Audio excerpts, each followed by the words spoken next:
ఆ యువకుడికి చిన్నతనంలోనే తల్లిదండ్రులు దూరమయ్యారు. రెక్కాడితే కానీ డొక్కాడని పరిస్థితి. అయితేనేం నిరుత్సాహపడలేదు. చదువుకునే వయసులో కుటుంబ బాధ్యతలు అడ్డు వచ్చినా కుంగిపోలేదు.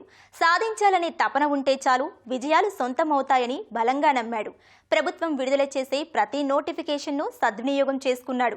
ఇటీవల విడుదలైన గ్రూప్ 1 ఫలితాలలో 105వ ర్యాంకు సాధించి శబాష్ అనిపించుకుంటున్నాడు. జీవితంలో ఎదురయ్యే ప్రతి అపజయాన్ని ఓ గుణపాఠంగా తీసుకుంటేనే భవిష్యత్తుకు మార్గం ఉంటుందంటున్న ప్రవీణ్తో చిట్చాట్.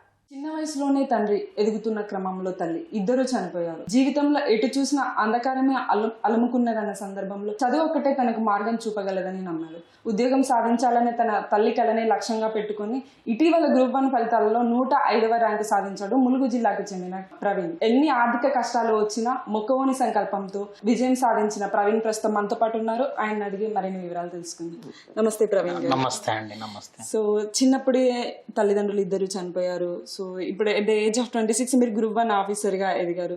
సో ఎలా జరిగింది జర్నీ అంతా? ఎలా అనిపిస్తుంది ఇప్పుడు? చాలా సంతోషంగా ఉందండి. సో ఈ ప్రిపరేషన్లో నేను గత 5 సంవత్సరాలుగా ప్రిపేర్ అవుతున్నాను. 105వ ర్యాంక్ రావడం చాలా ఆనందంగా ఉంది. బికాజ్ చిన్నప్పటి నుండి చూసిన సామాజిక సమస్యలనైతేనేమి, ఆర్థికంగానైతేనేమి, లేకపోతే ఈ మల్టీ ఫెసెటెడ్ ఛాలెంజెస్ని చూస్తూ యాజ్ యూ సెడ్ చదువు ఒక్కటే మనకు దారి అని చెప్పేసి దాన్నే బలంగా నమ్మి సో ప్రిపేర్ అవుతూ వచ్చాను. అండ్ ఐఎమ్ వెరీ హ్యాపీ ఈ ర్యాంక్ వచ్చినందుకు. సో మీ చిన్నప్పుడు తల్లిదండ్రులు చనిపోయారు అన్నారు. సో ఎట్లా మళ్ళీ ఎవరు మీకు ఫినాన్షియల్ సపోర్ట్ ఇచ్చారు? ఇప్పుడు ఇంత ఇంజనీరింగ్ వరకు కూడా చదవడానికి ఎవరు హెల్ప్ చేశారు? సో నాకు ఇద్దరు నానమ్మలండి, సమ్మక్క అండ్ ఎల్లమ్మ. శానిటేషన్ వర్కర్స్గా ఒకరు బస్ స్టాండ్లో, ఇంకొకరు గ్రామ పంచాయతీలో పనిచేస్తూ, అలాగే వాళ్ళకు పెన్షన్ ఒక 2000 వస్తే ఆ పెన్షన్ డబ్బులతో మరి శానిటేషన్ వర్క్ వచ్చిన శాలరీతో మమ్మల్ని ముగ్గురిని చదివించారు. సో మా నాన్నగారు చిన్నప్పుడే చనిపోవడం జరిగింది. తర్వాత మా అమ్మ గ్రామ పంచాయతీలో ఒక శానిటేషన్ వర్కర్గా పనిచేస్తూ, సో ఆమెకు వచ్చేటివి 2500, 2000 రూపాయలు. అవి సరిపోవు. కొంచెం గ్యాప్ దొరికినా పోయి హోటళ్లలో ప్లేట్లు కడుగుతూ, తర్వాత బయట దుకాణాలు ఉంటాయండి, ఆ దుకాణాల ముందు ఊడిస్తే నెలకు 100 రూపాయలు 200 ఇస్తారు. ఇలా ఆమె పనిచేసేది. మమ్మల్ని మా ముగ్గురిని మాకు తిండి పెట్టడానికి, మమ్మల్ని చదివించడానికి. ఇంటికి వచ్చి రోజు సాయంత్రం మమ్మల్ని చదువుకోమని మాత్రమే అడిగేది. ఆమె ఏ రోజు మా తమ్ముని కానీ, నన్ను కానీ, మా చెల్లెని కానీ ఆ పని చేయి, ఈ పని చేయి ఎప్పుడు అనలేదు. సో చదువే నమ్ముకోవాలి, చదువుతోటే మనకు ఒక ప్రోగ్రెస్ ఉంటుంది లైఫ్లో అనేది ఆమె చిన్నప్పుడే అది గ్రహించింది. మాకు అందరికి మా మెదళ్ళలో అది ఎక్కించింది. సో మీరు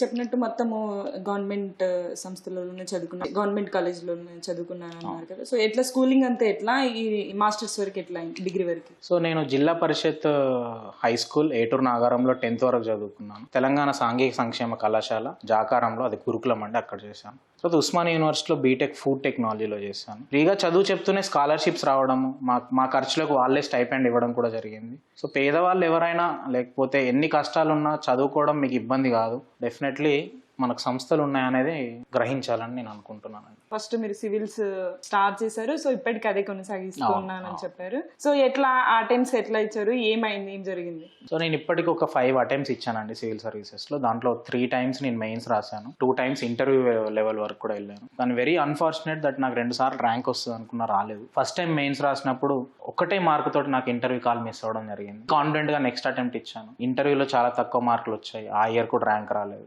మళ్ళీ ఈ ఇయర్ ర్యాంక్ ప్రిపేర్ అయ్యి ఇచ్చాను అటెంప్ట్. బట్ రేపు మెయిన్స్ ఎగ్జామ్ అన్నప్పుడు ఆ రోజు రాత్రి మా నాన్నమ్మ గారు కాలం చేయడం జరిగింది. కర్చీఫ్ చేతిలో పట్టుకొని ఏడుస్తూ ఎగ్జామ్స్ రాసిన. బట్ ఆ ఎగ్జామ్ కూడా క్లియర్ చేసి ఆ ఇయర్ నేను ఇంటర్వ్యూకి వెళ్ళడం జరిగింది. I'm very happy for that. Unfortunately మళ్ళీ ర్యాంక్ రాలేదు. సో ఐఏఎస్ అయ్యే వరకు ఎన్ని కష్టాలు వచ్చినా ఈ ప్రయాణం మాత్రం ఆపేది లేదండి.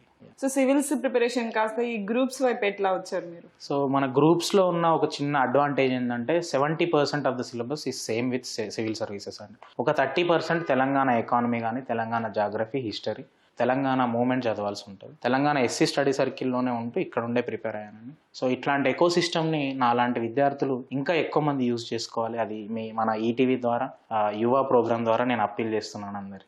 సో ఈ రోజు మీరు గ్రూప్స్ విజేతగా నిలిచినా, కానీ 25 ఏళ్ళు వెనక్కి వెళ్తే ఎటు చూసినా కష్టాలు, ఆర్థిక కష్టాలు ఎదురయ్యాయి. దానికోసం మీరు పేపర్ బాయ్గా వర్క్ చేశారు, ట్యూటర్గా వర్క్ చేశారు. సో ఏంటి ఆ జర్నీ? ఒక్కటే అండి, మనకు పూట గడవాలంటే పని చేయాలి. కానీ ఒక్క పూటకే చూసుకుంటే మాత్రం మనం ఎదగలేం. పుస్తకాలు పట్టాలి దానికి. సో పూట గడవాలి, పుస్తకాలని వదిలిపెట్టద్దు. You have to work for some time.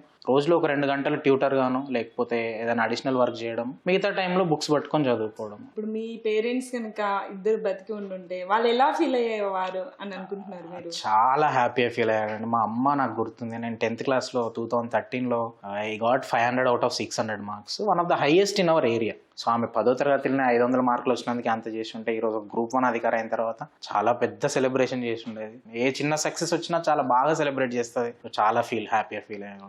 Definitely వాళ్ళిద్దరు ఉంటే చాలా బాగుండేది. భవిష్యత్ లక్ష్యాలు ఏంటండి? ఇంకా ఏం సాధించాలి అనుకుంటున్నారు?